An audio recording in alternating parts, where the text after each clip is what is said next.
Before we dive into this beginner's guide by Final Fan TV's Firaga Fighter, I want to say a thank you to Final Fan TV's party members over on Patreon, YouTube membership, and Coffee. Thank you for your support, and thank you to Drumjod and Richard Stoles for equipping us with our ultimate weapons. Take it away, Vinny. Hello everybody, and welcome to Final Fan TV's quick startup guide to Octopath Traveler 0. Now this is not an extensive guide, but it's enough to help you hit the ground running and give you an easier time with early game content. First, you'll notice that the game does give you some goodies if you've played either the first two Octopath games or the Dragon Quest remakes or all of them. They're not bad items, but they're also not game changing, so don't really worry about missing out on these if this is your breakthrough into the series. Here the game has you choose between 3 learned skills: attack skill, recovery skill, and enfeebling skill. The attack skill gives you twin shot, which is something pretty basic that you get with boosts throughout the game. Recovery skill also is just kind of like a healing spell. Enfeebling skill, however, reduces attack and defense of an enemy for 2 turns, which is personally something I've used on every single boss battle so far in the game, and I think that this will kind of give you a little bit of an edge that you're going to be looking for in the early game. Next, the game is going to have you pick your favorite dish. You are going to be eating a lot in this game, and similar to Monster Hunter, you are going to get buffs depending on what you have eaten. I highly suggest not skipping out on this mechanic. It is pretty easy to overlook and forget about, but you do get some pretty nice buffs for X amount of turns depending on the dish for battle.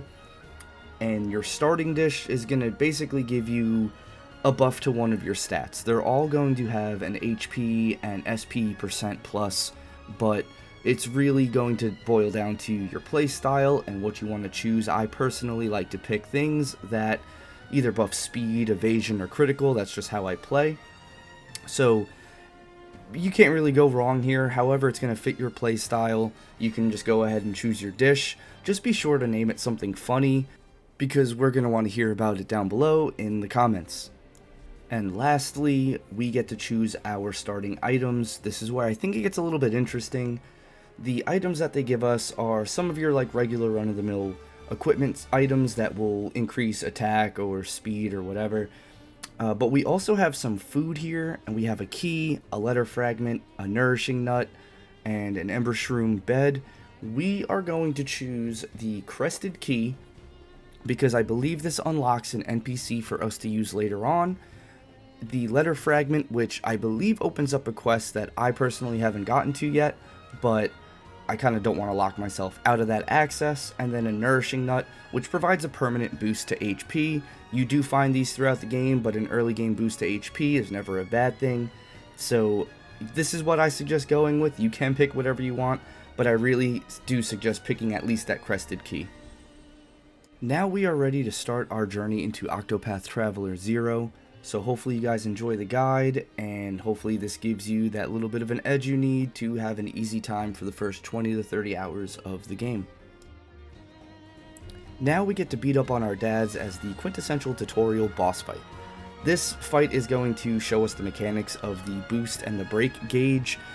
You're going to want to boost your held weapon that the enemy is weak to hit them a certain amount of times to break their shield, and when their shield is broken, you'll see at the top of the conditional turn bar that they will lose their turns. This is very similar to Final Fantasy X's conditional turn system, except for in Final Fantasy X you get to see in real time what your actions are going to do to the turn order. In this game, you don't get to see it until after it occurs. But regardless, turn order is something that you should be aware of, because it will make some of the boss fights later on in the game much more manageable if you know how to kind of kite their actions around not being able to go, and you get more turns because of it.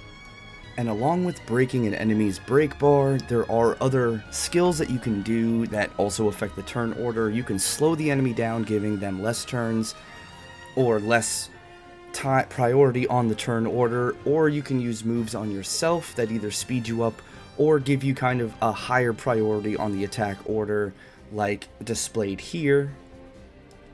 We do get access to all of these jobs through leveling up and acquiring job points. There are some pretty good ones to start off with. I personally prefer Thief or Scholar. Scholar because I love using magic, but I personally prefer the Thief because it grants us access to stealing very early on in the game, which we won't get for quite a while if we don't choose Thief. And so I like to go with Thief because I like to be able to steal items, give myself a little bit of an edge, and we will go into a kind of thievery stealing guide in a little bit.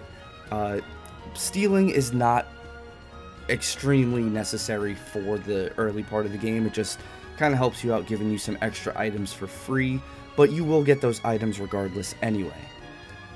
Now, another reason why I like Thief is because it gives you the best stats spread out between speed, evasion, and crit, and that's usually the way I like to play. You know, do more damage to enemies, hit enemies more often, and also get hit by enemies less often. So that is why I also like going with Thief as my starting class. Finally, we get to choose our mastery skill, and I like to go with attack skill, which is Eye for an Eye. Gives us a 50% chance to counter physical attacks, and I think that's going to be pretty handy throughout the game.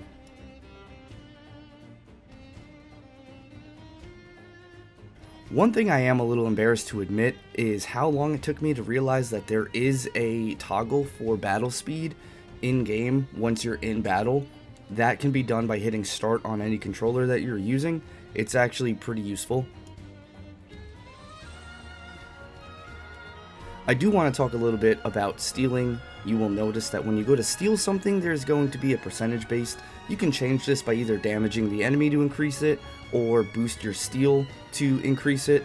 Either way, you could do a combination of both and have a higher chance of stealing. Some enemies you're going to want to steal from in the early game are this snake, which drops a plum, this squirrel that drops a grape, and this plant thing that drops olive of life. That is a very important item because that is like your Phoenix down. You don't get a whole lot of them, and instead of buying them from the shop, you can just kind of steal it from this thing right here and get a whole bunch, which is going to help you in some boss battles if people start going down. Now, we are about to enter some early game spoiler territory, so if you don't want some of this stuff spoiled for you, go ahead and pause the video now until you're ready to kind of get a bigger party. We are going to get to pick between 3 paths: fame, power, and wealth. I went with power. I don't think it really matters which one you go down. We're going to collect some NPCs here from all 3 paths before starting the actual story, so whichever one you pick is fine.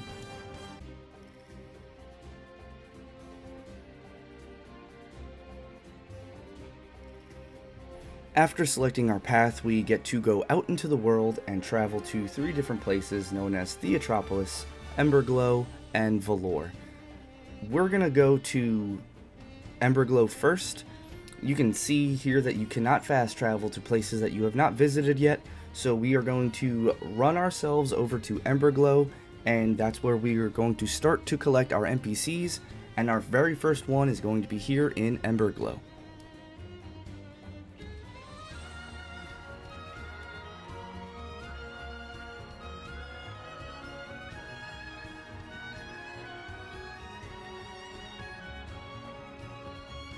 On your minimap, you'll notice that you'll see this little like orange question mark head thing. That usually means that there's somebody new you can add to your party.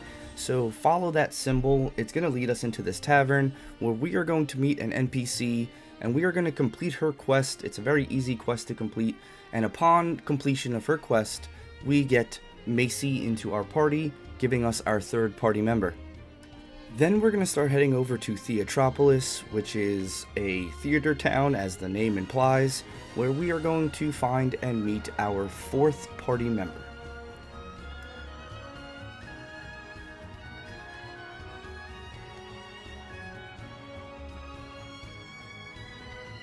You're going to start and head west in the city towards this little bookstore here. We go into the bookstore and we see this NPC looking at books. We are going to walk up to her and we are going to inquire.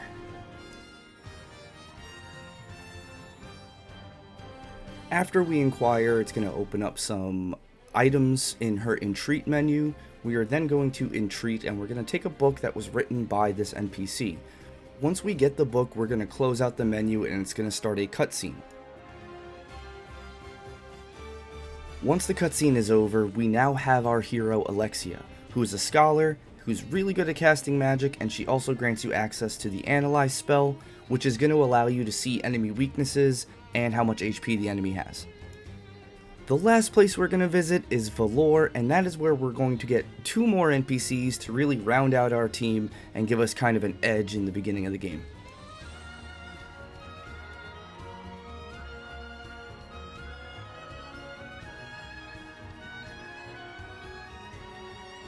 Once in Valor, we're going to head over to this tavern over here and start a conversation with this bard, and it's going to spark a cutscene. This cutscene is going to have the bard start singing about a legendary weapon and talk about some keys. That's going to be the key that we got from our starting items, and our hero over here also has a key, very similar to ours. This is what I think sparks the dialogue, so that's why I suggest picking up the key. I do not know if not having the key doesn't allow you to start this quest, or if the key is found somewhere else in the game. But I suggest picking up the key so that we can get this guy. He is our 5th party member, Viator. From here, we're going to continue west in Valor to another tavern that's kind of on the edge of town. Be careful not to go too far because you will end up in a place where the enemies are going to start kicking your butt. But we're going to enter this tavern and we are going to speak to this NPC over here. His name is Kelsis.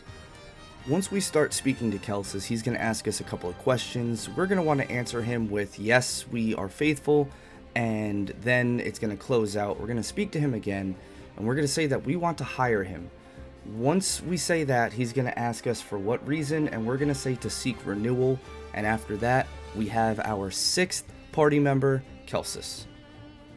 Now, there is a 7th and an 8th party member, but you get those pretty naturally through progressing through the story a little tiny bit, so I didn't feel the need to say anything about them here.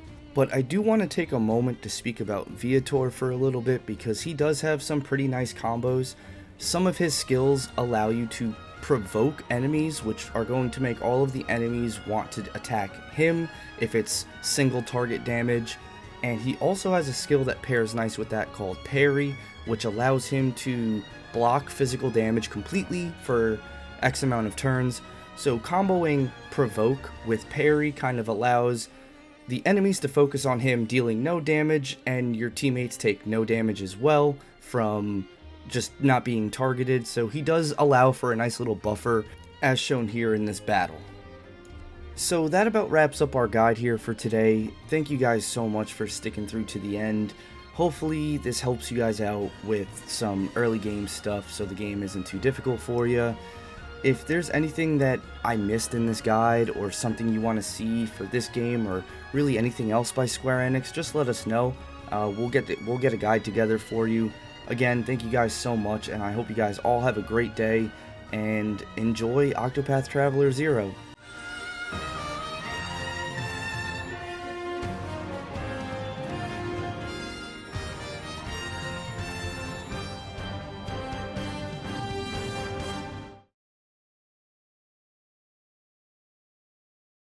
If you do want a deeper, more extensive guide on specific things like combat, just let us know, because us here at FFTV, we are not above, reaching out to our viewers and just kind of, doing right by you guys, giving you guys what you want, We're not above any of that at all.